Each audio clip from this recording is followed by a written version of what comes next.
E aí eu fico pensando assim, poxa, será que nossa sociedade hoje não está precisando mais de profissionais especialistas na saúde mental? Uhum. É uma pergunta que eu te faço. Acho que sim, e acho que a gente precisa também falar mais sobre isso, esclarecer mais, né? Como tu falou também, né, dos preconceitos que tem com relação a procurar ajuda, né? Mas certamente eu acho que a nossa sociedade ela produz muito adoecimento da forma como é. A gente vive numa sociedade muito imediatista, que não tem muito espaço para o sofrimento, ou se tem, assim, tem que ser superado imediatamente. Uhum.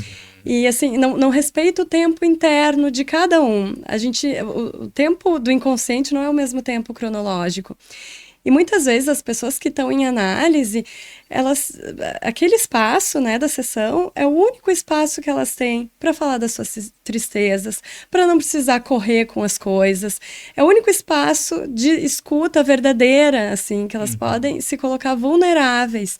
A gente não tem muitos espaços para isso hoje em dia. Eu acho que talvez o único espaço que a pessoa fica com ela mesma é no banho, né? É.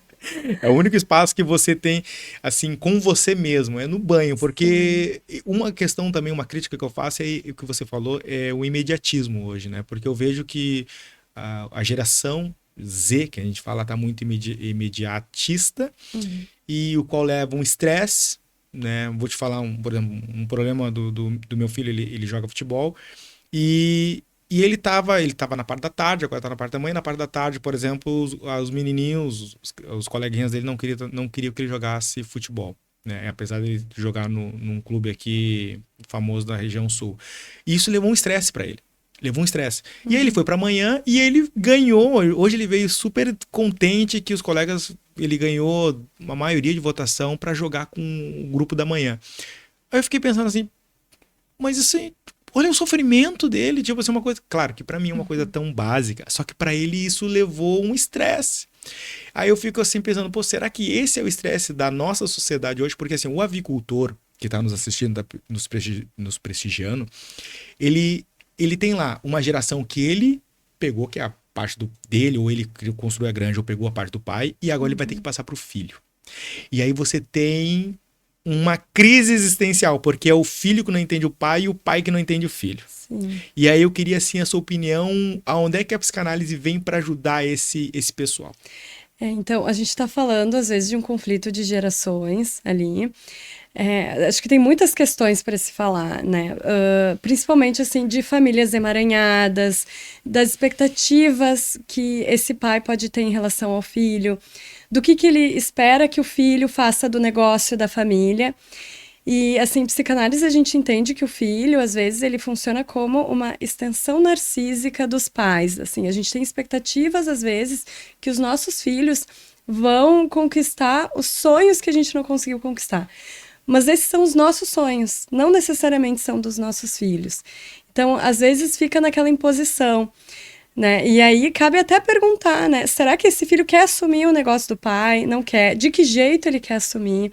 Será que esse pai está pronto para assim ceder o trono, né? Descentralizar um pouco o poder, deixar o filho ter uma autonomia, colocar um pouco da criatividade dele ali e poder ele também se realizar naquele trabalho e não só seguir o caminho que o pai já trilhou e fazer tudo como ele faz. Será que esse pai vai deixar o filho ter uma liberdade de se expressar ali também?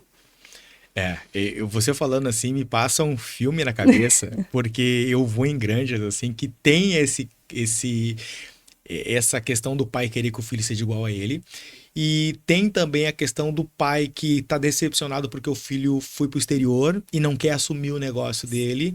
Tem a questão também do filho, por exemplo, brigar muito com o pai ali, discutir. Na verdade, a briga que eu tô dizendo é discutir ou ter divergência de opiniões, porque ele quer colocar novas tecnologias, porque ele hoje é uma outra geração.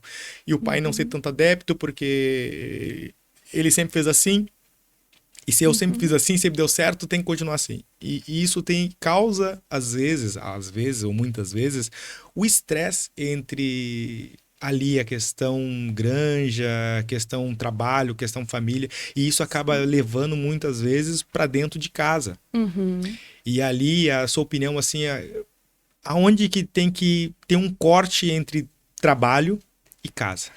O ideal seria que a gente pudesse separar, né? Mas a gente sabe que às vezes é difícil porque a gente é um só, a gente não tem um botãozinho que desliga quando entra no trabalho, né? E liga quando chega em casa. Não funciona assim, ainda mais famílias que trabalham juntas.